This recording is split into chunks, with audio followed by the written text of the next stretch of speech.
Hello, everyone. I'm Professor Kate Bird, and I'd like to introduce this episode of The Power Shift Decolonising Development. In today's episode, we speak to Kim Kucinskas and Dr. Ishbel McWha-Hermann about equity in compensation and fair reward in international development organisations. We talk about the Equitable Compensation Playbook, which organisations can use as a benchmark to reflect their approaches to compensation, as well as Project FAIR. Kim and Ishbel tell us about equitable compensation as being rooted in challenging Western ideologies around pay. The discourse around decolonisation and shifting power is also being integrated into conversations around compensation and power and value. We dive into the specifics of operationalising change in equitable compensation and pay in INGOs in the development and humanitarian sectors. Listen on for more. Welcome to the Power Shift Decolonising Development, the podcast bringing together thinkers, practitioners and activists to share ideas, inspire change and identify tools for practical action. I'm Professor Kate Bird, a socioeconomist and director of the Development Hub. Today's co-host is Dr. Nompilo Ndlovu. Over to you, Nompilo. Hello, I'm Dr. Nompilo Ndlovu. I'm a Zimbabwean living and working in South Africa. I'm an oral historian who applies gender frameworks to my work with communities in Africa. Recent work has included involvement in a mixed method study on poverty dynamics in Zimbabwe, where I led the work on gender and marginalization. My PhD focus on mass violence, memory, and local transitional justice in post-colonial Zimbabwe. Back to you, Kate. Thank you, Nompilo. Today we're very excited to be talking to Kim and Ishbel McWha-Hermann. Kim's the Technical Director of Organizational Transformation at Humentum, a global nonprofit that unlocks strategic power of operating models for social good organizations. She helps organizations and individuals on a journey towards greater identify, understand, operationalize transformation. His priority is to support individuals to be more effective in their work, organizations to be prepared for the future. An example of her work is leading an 18-month-long compensation working group of non-profit organizations and practitioners, which resulted in the co-creation of the Equitable Compensation Playbook. Ishbel is an associate professor at an international HRM at the University of Edinburgh Business School in Scotland. She uses psychological research to enhance social justice and fair reward in organizations, particularly in international work contexts. Ishbel is founder and co-director of Project FAIR, which brings together HR and reward managers from INGOs to develop research-based pathways to fairer rewards and policies and practices. She's undertaken consultancy and provided expert advice to numerous international organizations, including the United Nations. For more on Kim and Ishbel and the work they've done together in the respective organizations, please click on the show notes below this episode. Now I'm going to hand back over to Nompilo for our first question. Over to you, Nompilo. All righty. Thank you, Kate. Could you tell our audiences something of the background about how you came to work together and the theme that you have been working on? Yeah, I'm happy to start. So as Kate mentioned, Humentum really works to realize the power of strategic operations. And so we work with things like the structures of organizations and people and culture and finance and risk and compliance. And as part of those conversations, what I realized is that compensation's always been a popular topic. But in the last maybe 2.5 years, the issues of equitable compensation have really started to come up increasingly and come to the fore. And it started during the pandemic. Everything was changing. Everything was in flux. In the US, we were facing a racial reckoning. In the global world, we were facing a pandemic.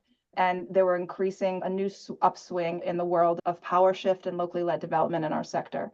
Organizations were realizing that there are new ways of working and that the world didn't fall down when people stopped traveling and all of these different things. And so the way that we did things was different. And so these issues of compensation started to come up again and again, and they started to feel intertangled and interwoven. And we found ourselves talking in circles.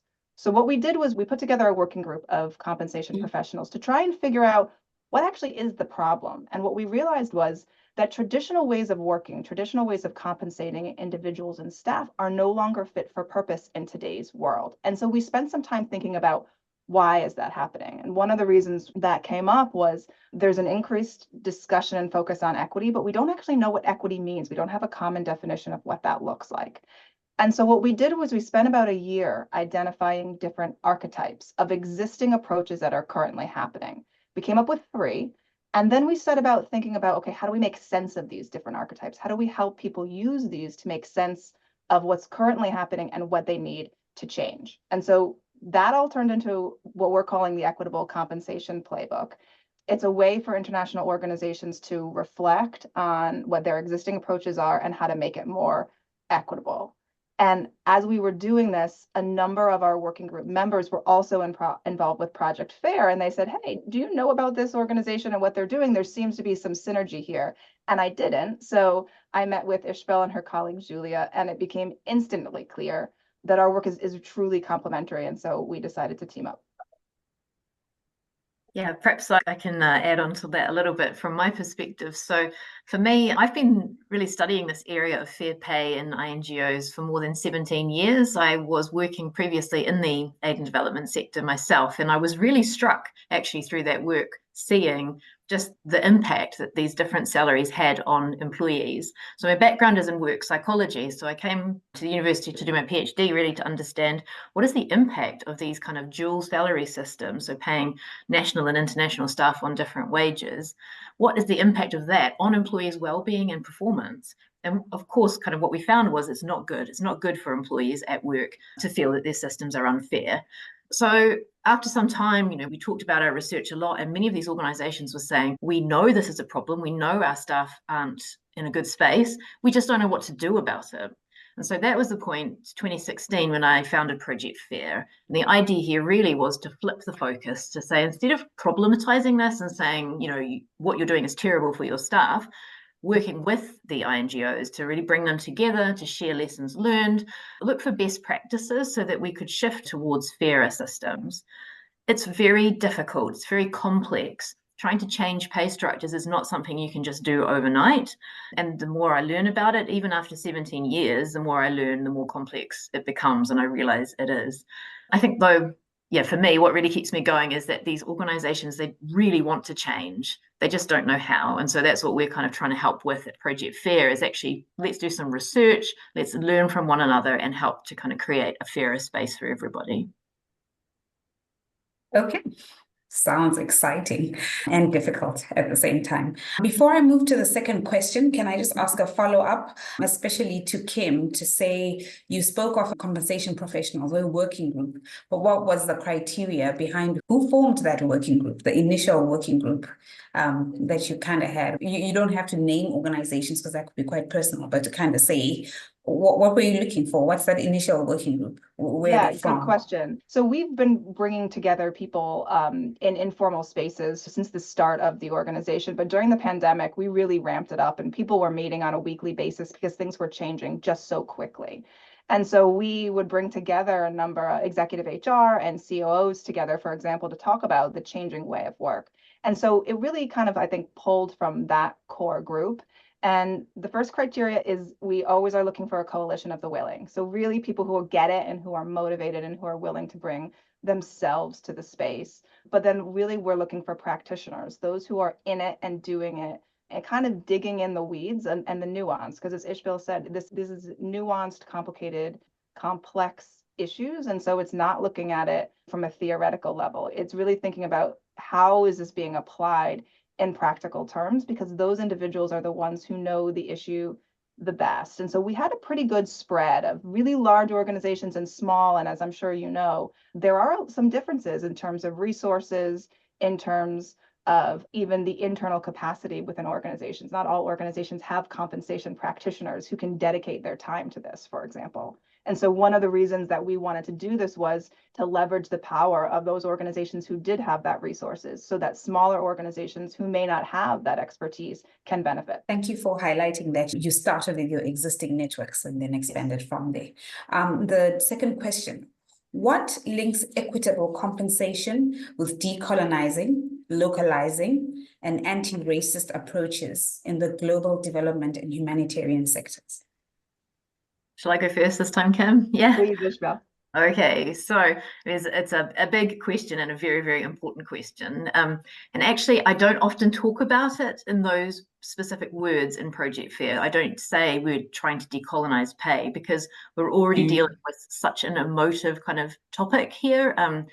Pay itself is emotive, it's confronting, and I think decolonization as a concept also has those kind of emotions associated with it, which can make it quite difficult to bring them together and have a constructive conversation.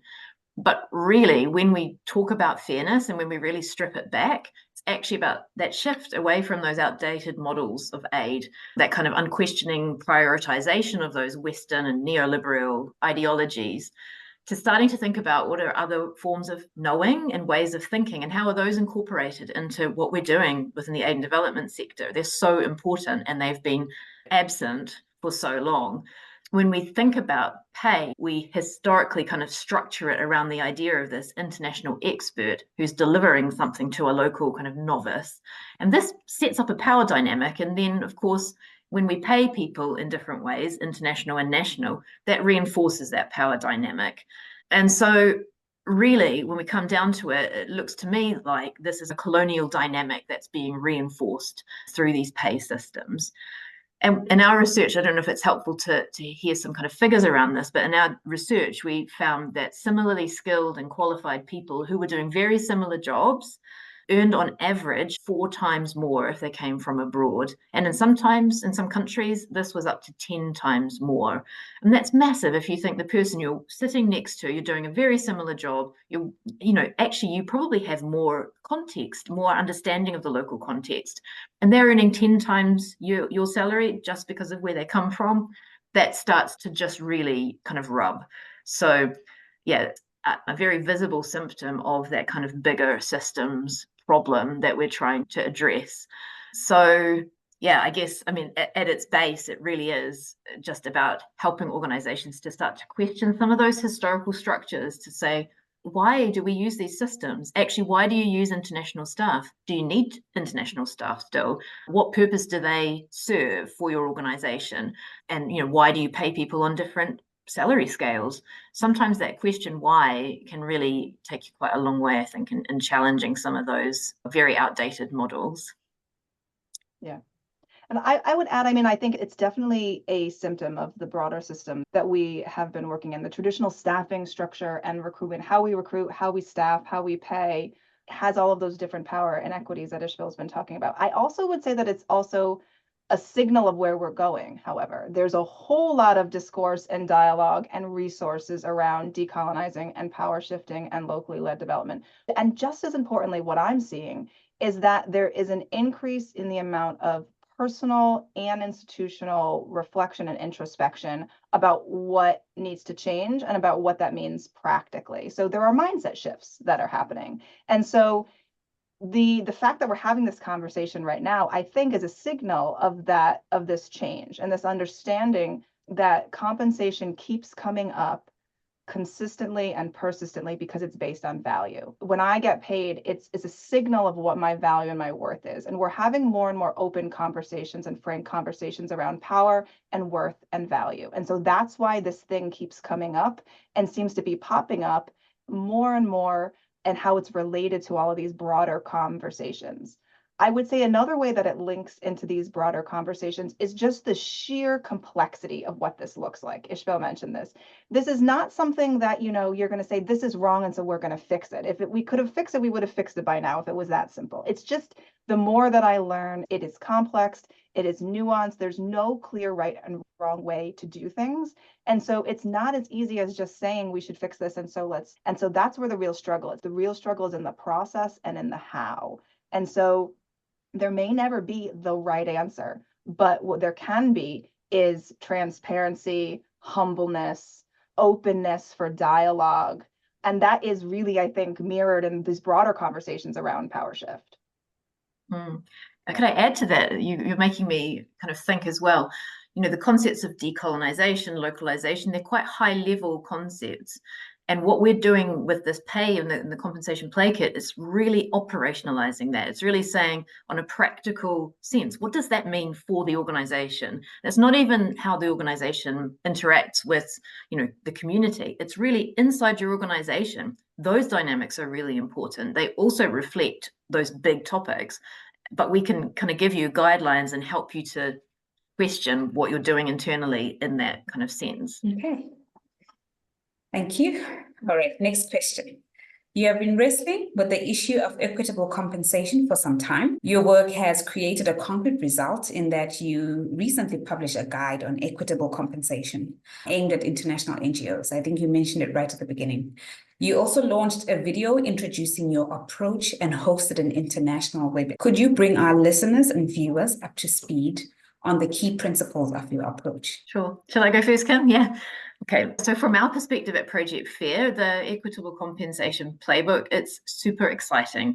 Collaborating with Humentum in the US, we're based in the UK. Although both kind of organizations have this global reach, it really helped us to understand the issues from those different perspectives. And what we've done through the playbook is to signpost quite a lot of existing resources, so Project FAIR resources as well as Humentum resources. Our resources focus around kind of making strategic decisions about your current pay system. So the questions I raised just earlier, why do you do what you're currently doing? But then also looking at what a future fair system would look like. We know this is kind of an incremental process. Organizations won't go from something to something radically different. There is kind of a series of steps they need to go through. And so our resources aim to help them move through that process. So we have things like a toolkit, we have a self-assessment quiz, and really importantly, we have a set of principles and standards of fair INGO reward. And we co-created these principles and standards in 2018 with 25 international NGOs who were really passionate about this issue. So pre-COVID, a lot of the kind of real ramping up of focus on this issue, there were organizations already saying, this needs to be addressed and we don't have a North Star to work towards. So that was why we brought everybody together to really set up these principles and standards. And they're freely available for everybody to use. We have a set of 5 principles. So these are ethical reward, transparency, equity, sustainability, and compliance and risk. And underneath each of those principles, we've set a series of standards which help to really make them quite practical so you can see what they actually mean in reality. So being able to embed those within the compensation playbook is super helpful. And then the work that Kim and the working group did really kind of complements that and brings it to life much more, because the playbook includes a worksheet which the working group have developed. And so it really gives concrete examples of what working group members have been doing and just examples of different types of pay structures. So you don't have to have this traditional system that is now outdated. There are lots of different ways you can change your system, whether you move to a single salary system, to a hybrid system, to a kind of a global system. There's lots of different types of approaches. And so I guess what the playbook does is it says, it's really a challenge. There is no one way to fix things, but look at the playbook, walk through the steps, ask the important questions, and think back on your own organization's goals and values, because that's where you really need to start in order to create that change that you're looking to create. Intentionality. We're looking for intentionality here, and consistency, I think, is what it is. And so just to kind of expand on the workbook, because that's what the Humentum working group really focused on, I mentioned that we came up with those 3 different approaches. So the 3 approaches are location-based, location agnostic, and role-based. And that's kind of currently what organizations, in kind of broad brushstrokes, how they're applying compensation. But what we realized was that those different approaches are not being applied universally to all staff in a global organization. And so we really wrestled with this. And what we realized in the discussions was that the approaches for how an organization provides compensation, benefits, and allowances are actually being applied differently to different employee categories. So when you start to break it down by employee category, then you start to create a framework that can be consistently applied. And it is those employee categories that are currently changing and evolving and in flux in today's changing work environment. So for example, as INGOs are moving away from what a traditional headquarters is, as making headquarters is more role-based versus location-based, or as INGOs are moving away from expats or third country nationals, the different employee categories are changing. And what used to maybe work, although as Ishbel says, it probably didn't even back then, is becoming even more and more apparent that this isn't working. And so the framework is asking organizations to map what their current state is. What are our current approaches as we apply them to the different employee categories? And some organizations may not even be clear about what their employee categories are. So that's even a first step. And then to critically reflect what's working, what's not, what needs to change, where are we not living our values, where are we not being accountable or equitable or resilient. And what's interesting about this playbook is that it can be done individually. So there can be done individual reflection by, for example, the compensation practitioner, or it can be applied at the institutional or organizational level. And one of the things that we really did want to build, because the practitioners were building this, is actually an advocacy tool to use with senior leadership teams and to use it as a dialogue tool to have these conversations and to say, what do we mean by fair? What do we mean by transparent? How are we going to consistently apply that across the organization? And this provides some guiding questions to have those difficult conversations. So you've consulted widely in order to develop the approach that you are articulating here today. I wonder if you could outline what you think are the key challenges in delivering an equitable approach to compensation. You've identified some of the challenges already, but I wonder if you could expand on that. Yeah, I mean, there are lots. I mean, I think first and foremost, it's really just a lack of reliable knowledge about what else to do. There is a lot of fear about if we make some changes, what will happen to the organization? The organization is doing good work now. We don't want to stop, but actually, how do you actually shift that away to something else? And I think then is the second question about what equitable compensation actually means. So it's a very subjective kind of question. It's not stable. So for some people, equitable compensation or fairness is all about ensuring consistent salaries between employees within country offices, so that in one location, it's clear that everybody has a structure and that it's relatively fair based on a set of kind of underlying principles.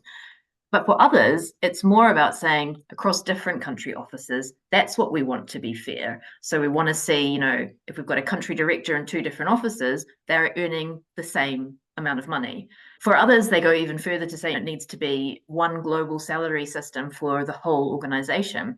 Practically speaking, those are really difficult to implement and to kind of develop. But also what you need to think about is, what do you actually mean by fairness? How are you defining that from the outset as an organization?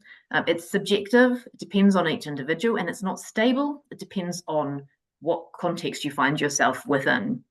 So, it depends. In this context, we might think about or wonder what it's like to work, where you work. Whereas if we're in our own organization or if we're at a party with friends, the way that we compare our pay will, of course, change. So that's what I mean by, it's kind of not stable. So I think one of the key challenges is really going right back to basics to be clear what foundation you're starting from in terms of what fairness actually means for your organization.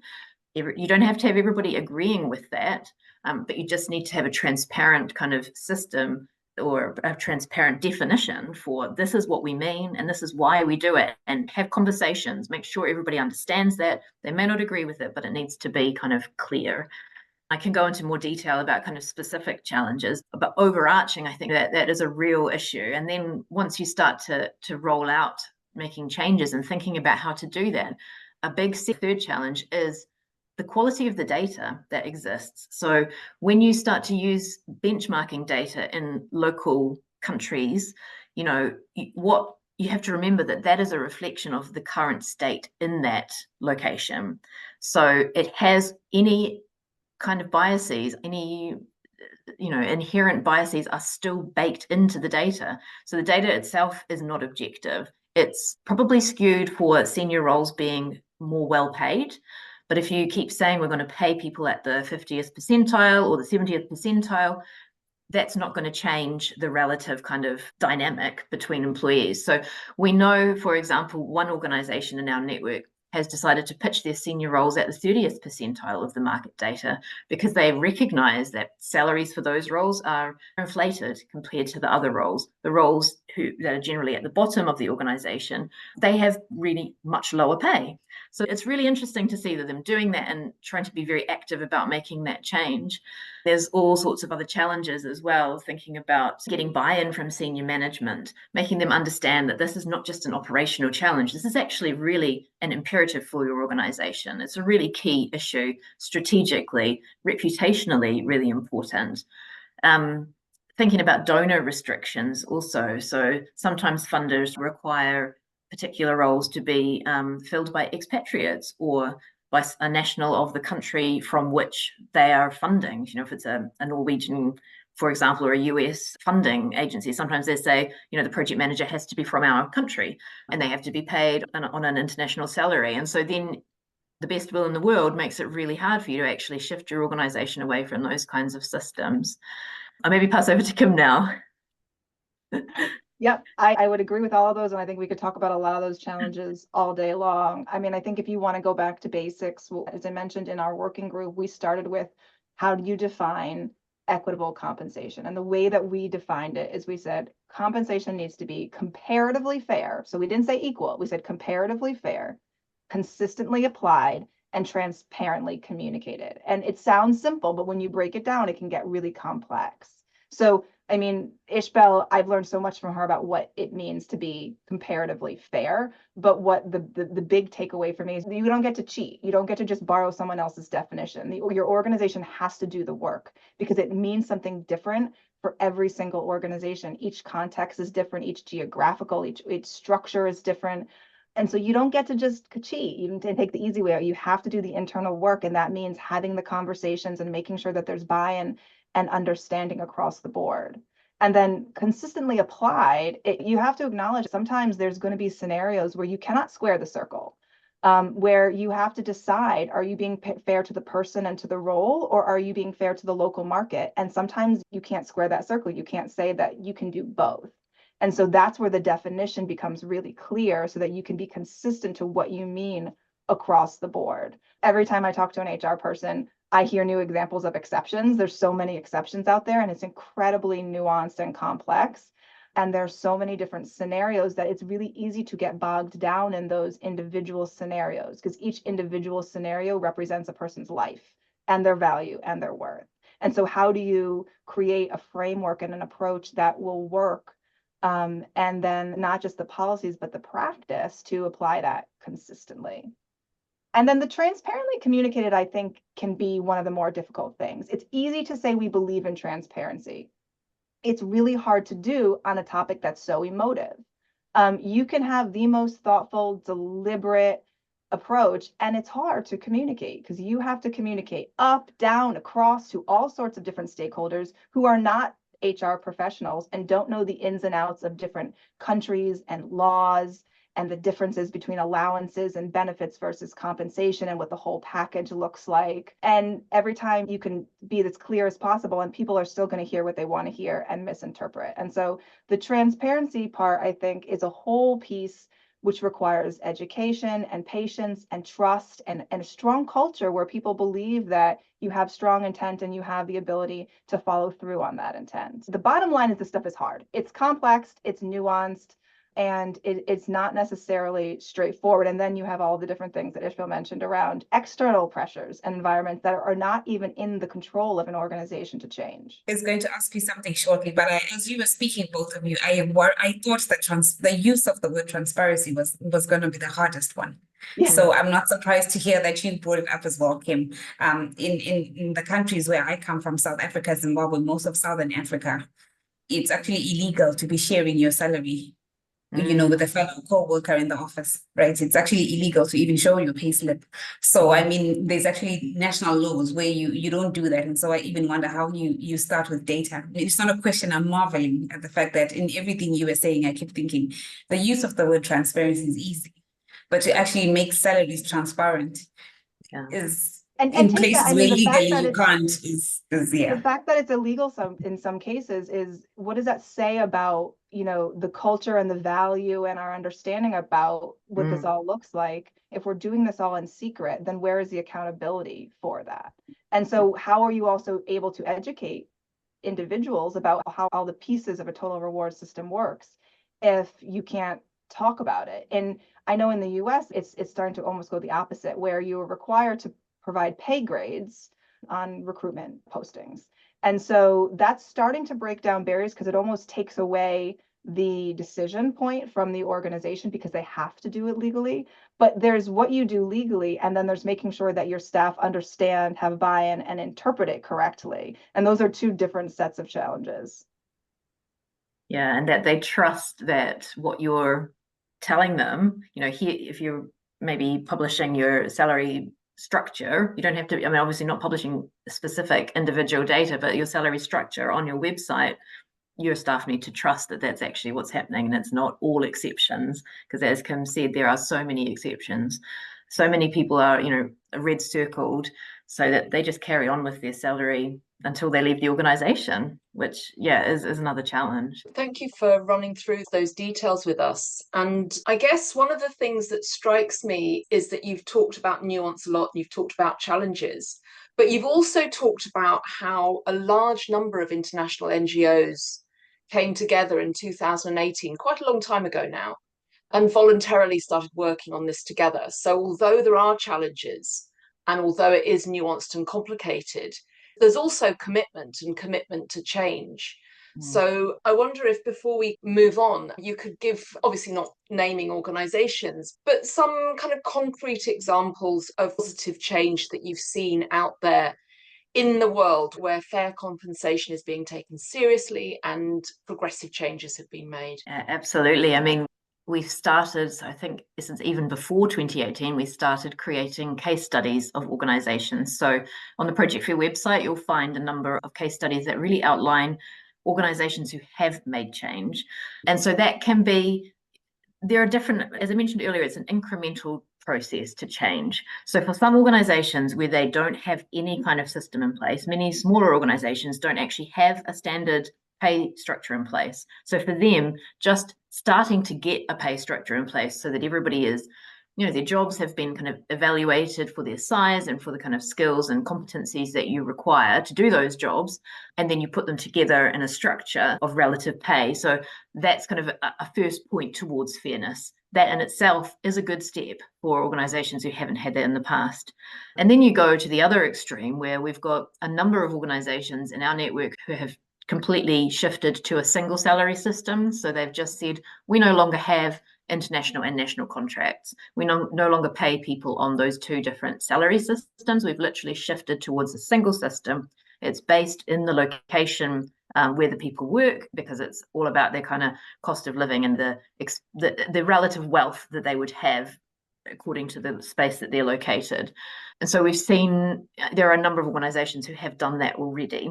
Typically, they're kind of mid-sized organizations. The larger organizations, we are working at the moment with 2 or 3 really big organizations who are on a really big journey, and it takes a long time. So for some of them, it's been kind of 3-5 years where they've been planning and thinking about, how do we want to get to where we want to go? What do we want that to look like? Having lots and lots of discussion with their staff as well, to get buy-in, to get senior management to understand, but also employees to understand, what are we doing and why are we doing it? And why is this a values-led kind of proposition? So so that's a few examples, and you can, as I said, see many more examples on the website.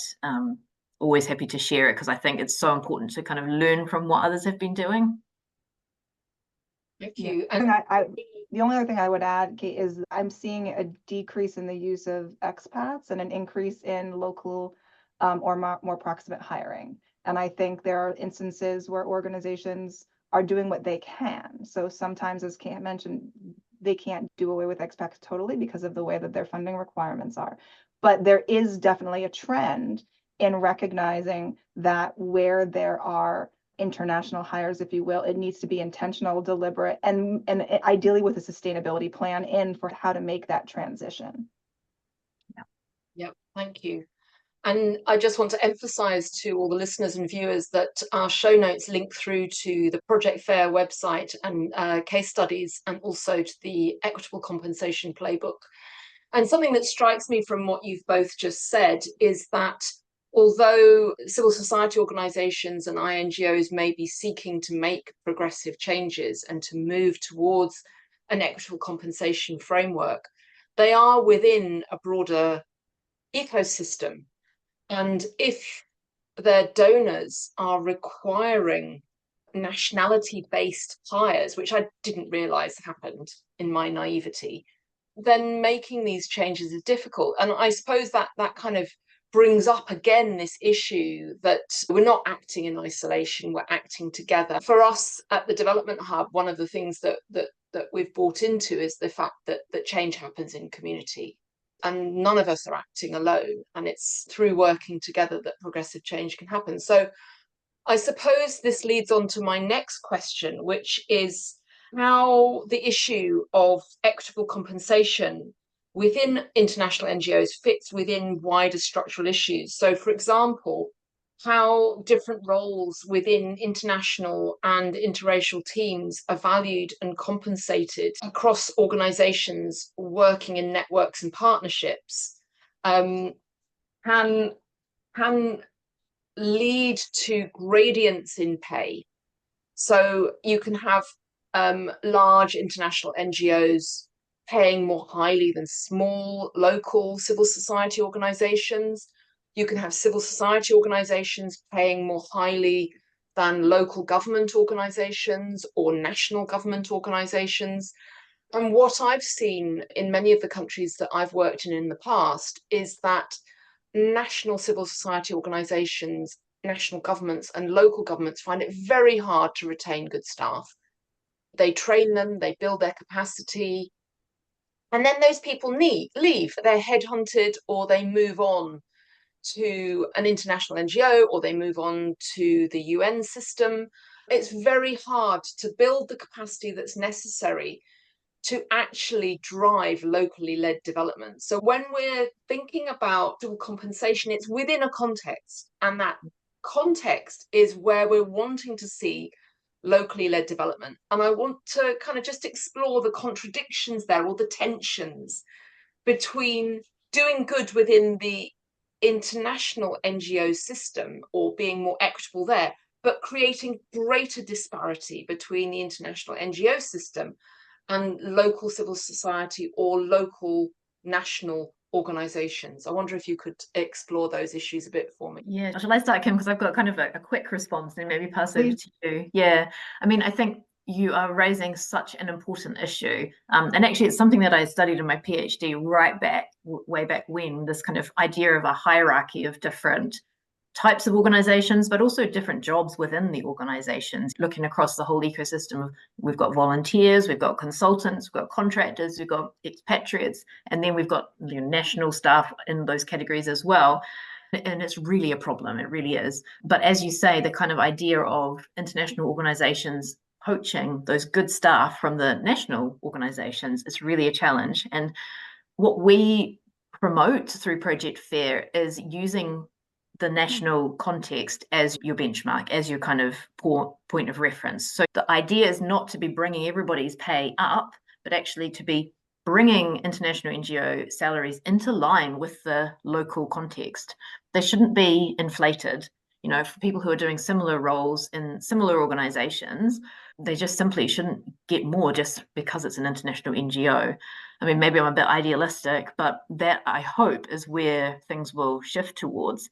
It's not about trying to inflate salaries within the system, but actually make sure that the system is reflecting the local context. We don't want to be undermining those local economies in any way. When I lived in Cambodia, and I was absolutely stunned. I mean, this was about 20 years ago now.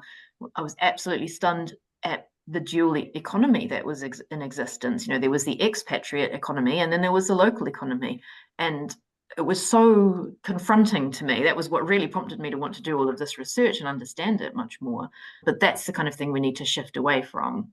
This should not be a highly paid, people get into aid and development work because they want to help others. It should not be a way to get really rich. Past you, Kim. I think, Kate, your original question is you mentioned the ecosystem. We all know that there are structural challenges and structural barriers to real transformation. And that's the broader question around decolonizing aid or locally led development. And I think compensation fits squarely in that. The reality is that most organizations, both INGOs and national civil society organizations, don't have full autonomy over how they do their operations. And that includes how they compensate, how they recruit, how they pay their staff. And that's a really big structural issue.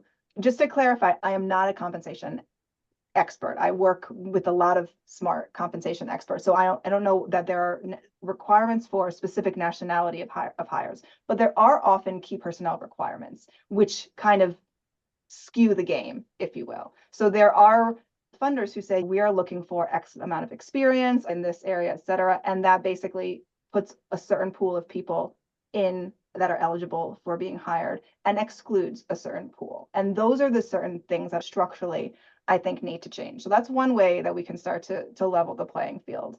And then the other thing I think when we think about systems change is, and you want to explore some of these tensions, is are we talking about at the individual level of change? Or are we talking about that kind of sector systems level of change? Because we have to remember that really the system is made up of a number of individuals that are pulled together as a collective.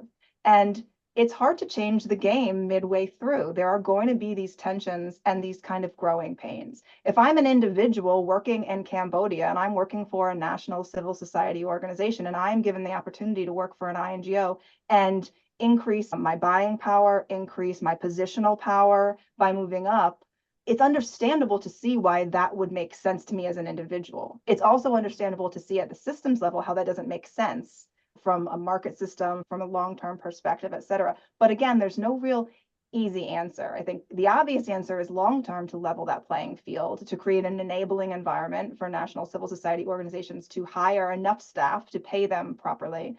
And part of that is around busting myths about what it costs to do development work. So no, we don't want people to get rich to do their work, but we also want them to get paid fairly. And we want them to have the appropriate value for what they do. And so these are all structural issues that are often outside individual control. Thank you so much.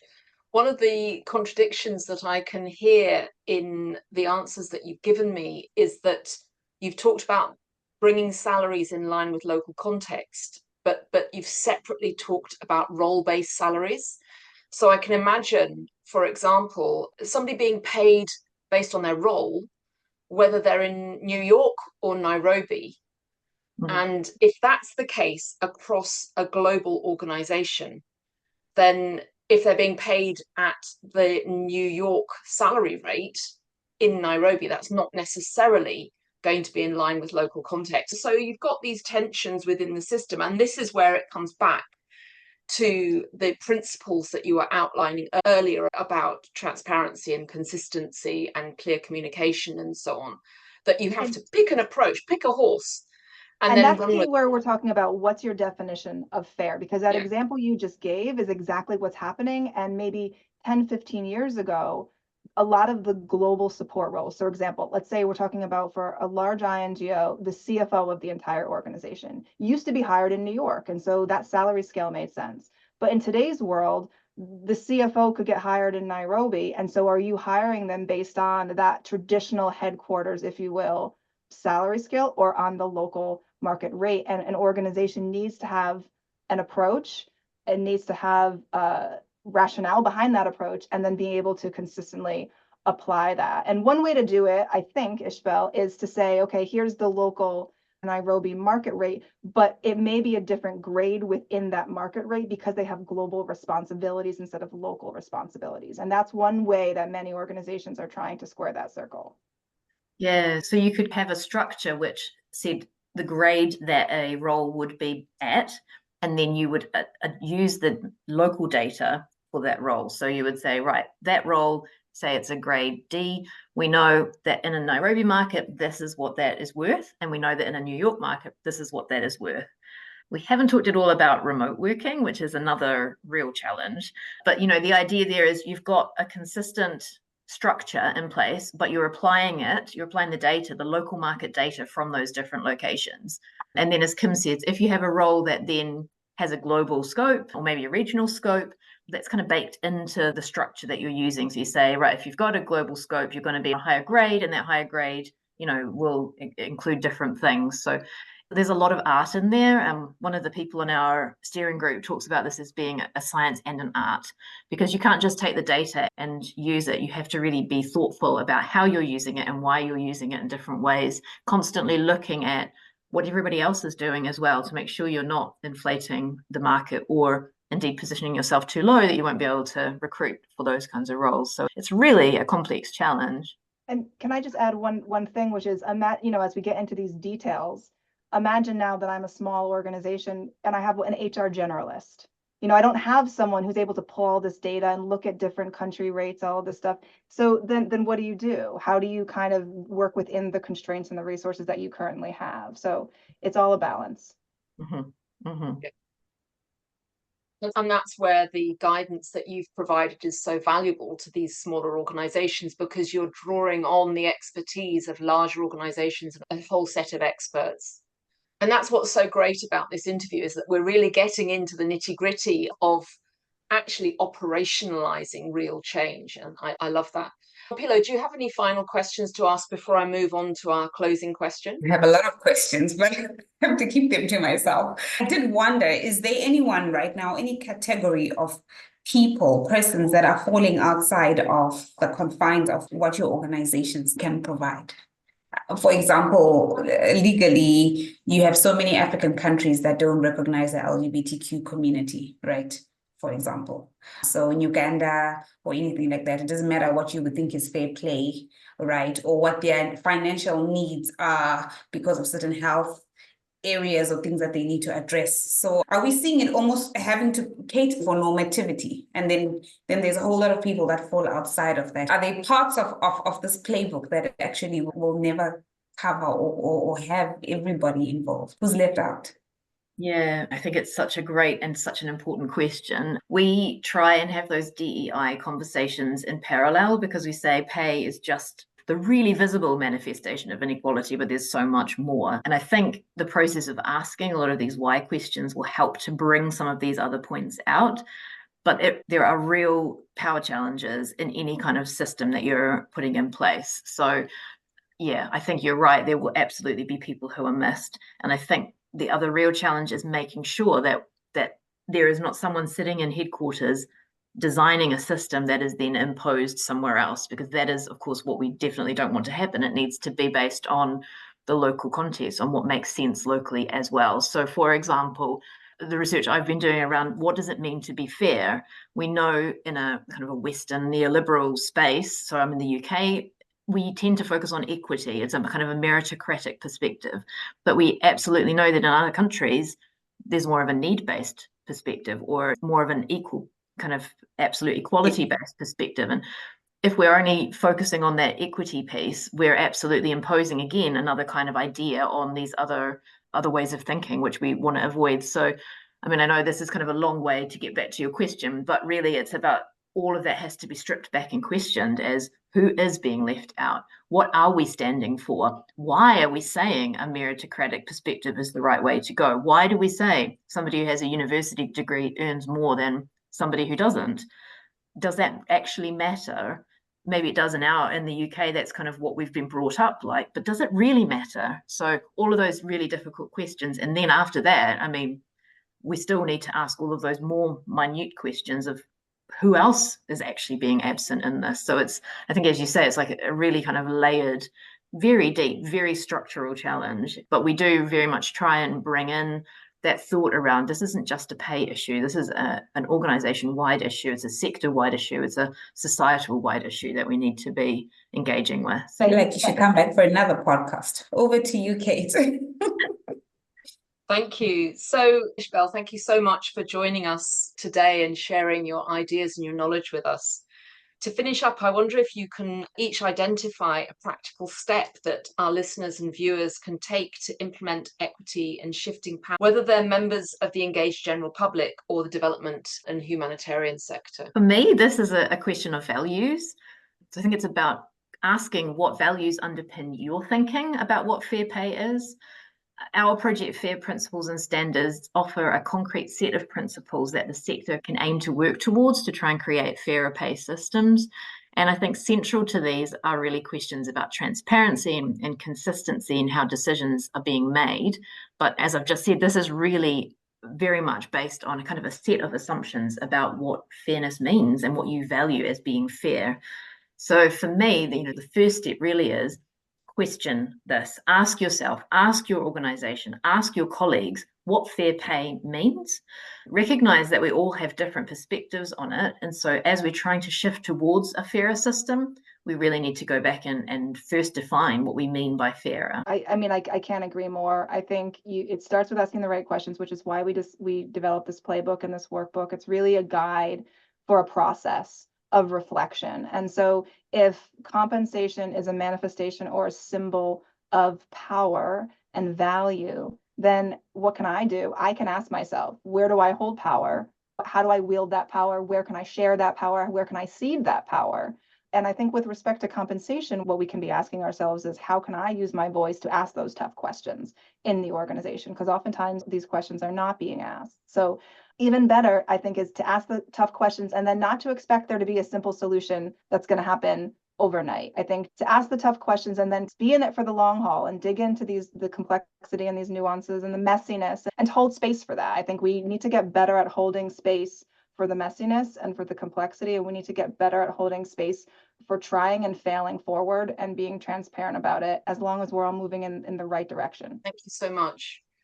So Kim and Ishbel, thank you very much for joining us on the podcast today. And to all our listeners and viewers, if you want to know more about their work, please check in the show notes and you'll be able to click through to various websites and resources.